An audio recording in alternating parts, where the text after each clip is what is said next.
গতকাল এই সময় আমি কচুয়াতে ঢাকা গিয়ে পৌঁছি নাই, রাত 3:30টার সময় ঢাকায় পৌঁছি। 4টার সময় বিছনায় গেছি, 7টার সময় উঠা আবার সকাল 8টায় মিটিংয়ে গেছি।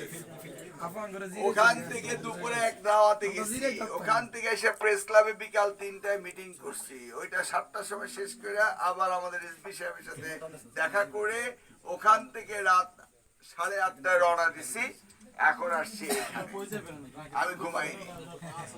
আমি কিন্তু বারবার আলমগীর বলছি আজকে যাব না, কিন্তু পরে আসছি কেন? নেতারা যদি আমার জন্য অপেক্ষা করতে পারে আমি যাবো না কেন? কোন ফাঁকিবাজি চলে না ভালোবাসার মধ্যে।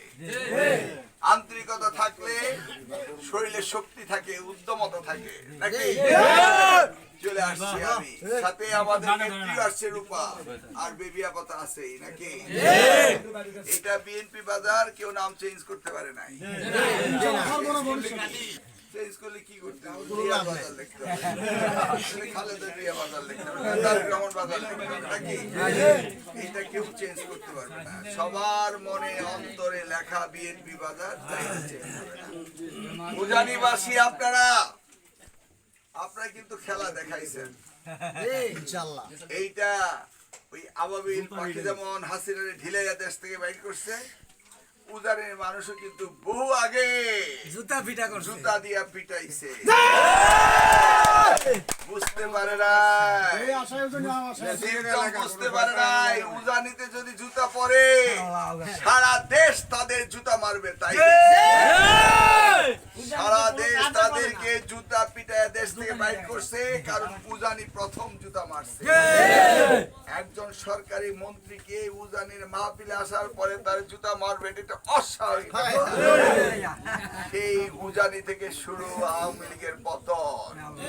এই প্রথম অভিশাপ এই উজানি থেকে হযরত পীর মুবারক করিম সাহেবের, হযরত পীর ইব্রাহিম সাহেবের উজানি, কারণ ইব্রাহিম সাহেবের উজানি, এই উজানি থেকে তাদের পতন নামছে। তারা মামলা করেছিল উজানির আলেমদেরকে, উজানের এই কারিয়ানা মাওলানাদেরকে নামে মামলা করেছে, কিন্তু লাভ হয়নি। হয়েছে লাভ? কি লাভ হইলো? এই রাজনীতি করে, এই যে দুর্নীতি করলো, এই যে সম্পদ বানাইলো, এই যে ব্যাংক বানাইলো, ইউনিভার্সিটি বানাইলো, কচুয়ার মানুষের জায়গা জমি দখল করলো, কোল্ড স্টোরেজ বানাইলো, ব্যাংক বানাইলো, কি লাভ হইলো? সব ফালায় চলে গেছে। এখন পুরা তোর লাশটা এই দেশে আসবে না, কেউ বুঝে না।